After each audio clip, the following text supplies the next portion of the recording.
JJ, just your perspective on the final shot from LeBron and kind of coming on a game where he starts slow, but he'd been leading the defense, he'd been rebounding, and did you see some kind of poetic justice in the game ending like that? Yeah, I think two things. I think we said this morning this was going to be a game that would have to be won on multiple efforts, and that was primarily in reference to what we needed to do defensively, but we won the game on a multiple effort play. And you know, we had the early advantage getting the stop. I think the 42 seconds, even though we didn't score on that possession, we essentially got a 2-for-1. So we were, as long as we got a stop, we were going to get a look at it. And because we had an advantage, you know, they were in scramble mode, felt really comfortable just letting those guys play.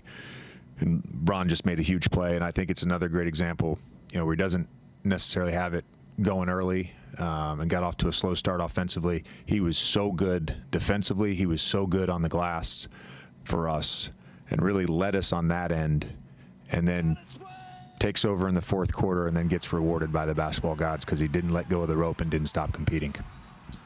Sure, there were moments tonight, I'm sure, where you didn't quite see what you were looking for, but it seemed like for the most part of the game you did, kind of getting back to that, to what you were looking for. Did you feel that way, and then putting it kind of on wax like that? Way more good than bad. We did like 4 of the dumbest things I've ever seen us do all season. I already told the guys that, like nonsensical stuff. You take those plays out of it, like everything else, we played well enough to win the game. That was 11 points they had, and it was all 3 onside out of bounds in the first half and 1 at the end of the third quarter. Just nonsensical, lack of awareness plays. Outside of that, when we were able to set our defense, I thought we were great in the half court. The turnovers, when you have a live ball turnover against this team, it's basically just put points on the scoreboard for them. They're just so good in transition when you turn the ball over. I thought in the first half there was a lot of early offense for us where we were playing with some thrust and pace, particularly in that second quarter.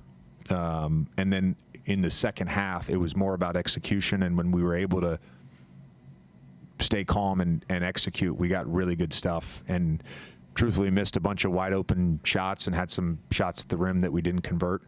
But I thought our process, outside of some sort of early offense, no pass possessions, I thought our process in the second half offensively was great.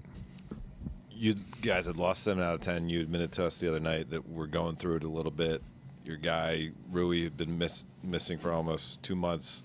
Hits back-to-back threes. You go up 6 in the final 2 minutes. They take the lead. Like, all those contextual things added up. Had this been a loss and not a win, can you just speak to what the emotional toll it would have been, and on the flip side of that, what type of boost you get from this result? Yeah, if we were just saying in the coach's room, it felt like a game we won 3 times and we lost 3 times, and we ended up winning the game. And it's hard to win in the NBA. It's hard to win against a great team like Indiana. Frankly, they don't ever get talked about enough nationally. They're a phenomenal basketball team. Rick is a phenomenal coach, and they're going to be a tough out in the East again. For our group to get 2 wins against them, that's, given our struggles against the Eastern Conference, we're really happy with that.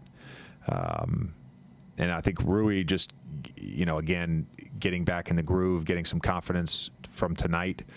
Thought he was shot ready in the first half, and those 2 threes were huge. And frankly, we don't win the game without our bench tonight. Vando leading the charge there with the plus-minus. But regardless of what the plus-minus looks like, I thought those guys gave us an intensity and an effort that bled through the entire group. JJ, LeBron's done a lot of stuff in this league. He had never played a game where he hadn't made a basket through 3 quarters, in which he played the third quarter. What was sort of his demeanor like as that happened? And, you know, did it tell you anything, not that it needed to, about his commitment to winning, that he was still engaged in all the other facets? Well, I think certainly there was a level of frustration from starting whatever it was, 0 for 6 or whatever it was. we missed him early on some early offense seals against smaller players. I think we missed him 3 times in the first half. And sometimes when you're not in the offensive flow, just getting the ball at the rim, scoring a layup, getting to the free throw line, that can really get you going. So we kind of missed out on some opportunities to get him going earlier, but never have questioned that guy's commitment to winning.